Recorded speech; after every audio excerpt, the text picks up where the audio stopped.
தமிழ்நாடுன்னா பாஜகவுக்கு பிடிக்கலையா? பாஜகவுக்கு வாக்களிக்காத மக்கள் வாழுகிற மாநிலம்னு நிதி கொடுக்க மறுக்கிறாங்க.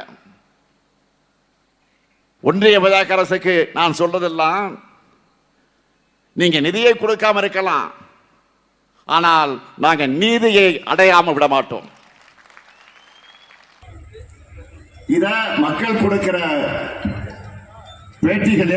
இதை பற்றி என்னைக்குமே நான் சொல்ல வருவது மதவெறியா மாறாது. அதனால்தான் பாஜக பூங்காவாக தமிழ்நாடு இருக்கு. இந்த அமைதியை சில சக்திகளால பொறுத்துக் கொள்ள முடியல.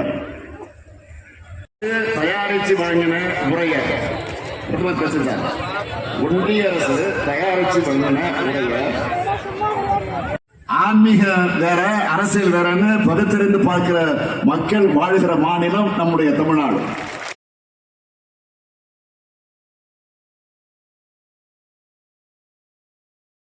நீங்கள் வேணும்னா வஞ்சிக்கிறவங்களாக இருக்கலாம், ஆனா நாங்க வாழ வைக்கிறவங்க. தமிழ்நாட்டை, தமிழ் முன்னோர்களை, தமிழ் மொழியை அவமானப்படுத்துறதே வழக்கமா வச்சுக்கிட்டு செயல்படுகிறார்.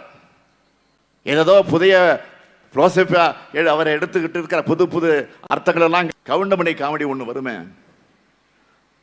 அவர் சொல்றது இங்கே புரியாது, வீட்டுக்கு போனாதான் புரியும். அப்படிப்பட்ட கருத்துக்களை சொல்லிட்டு இருக்காரு.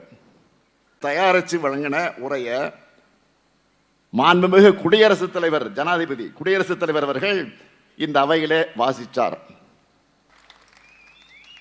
அவர் இருந்தாதான் நமக்கு வேகம் வருது. நான் பல நேரங்கள் சொல்லி இருக்கிறேன், 2026 திமுக ஆட்சி இருக்கிற வரைக்கும் அவர் தான் இருக்கணும்.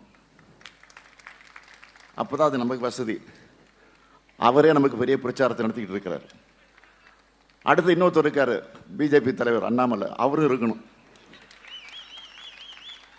அவரும் இருக்கணும் தொடர்ந்து. 2 பேர் இருந்தா போதும். நாம பிரச்சாரம் செய்ய வேண்டியது, அவங்களே பிரச்சாரம் செய்து நம்ம ஆட்சியை மீண்டும் மீண்டும் கொண்டு வந்து தமிழ்நாட்டில் உட்கார வச்சிருவாங்க. யாரா இருந்தாலும் சரி, தமிழ்நாட்டு வளர்ச்சியை தடுக்க முடியாது.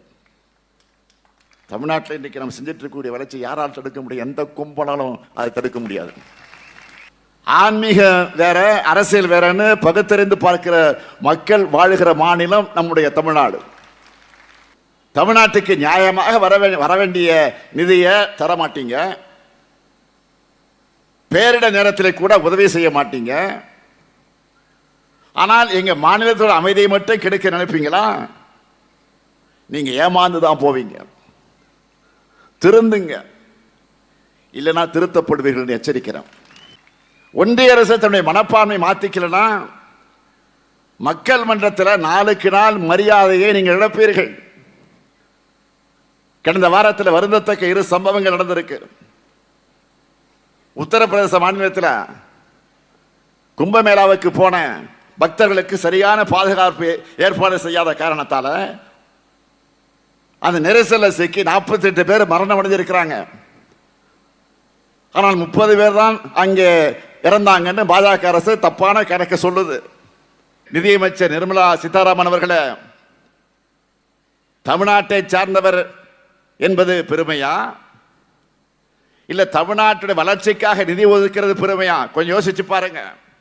அப்பா தன் பிள்ளையோட படிப்புக்கு, உடைக்கு, உணவுக்கு பணம் தராம கடன் தரேன்னு சொல்ல முடியுமா?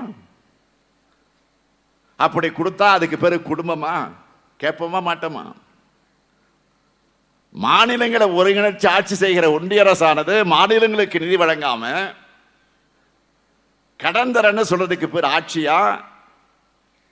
இதுதான் கூட்டாட்சியா? இதுதான் அரசியலமைப்பு சட்டம் இப்படித்தான் சொல்லுதா?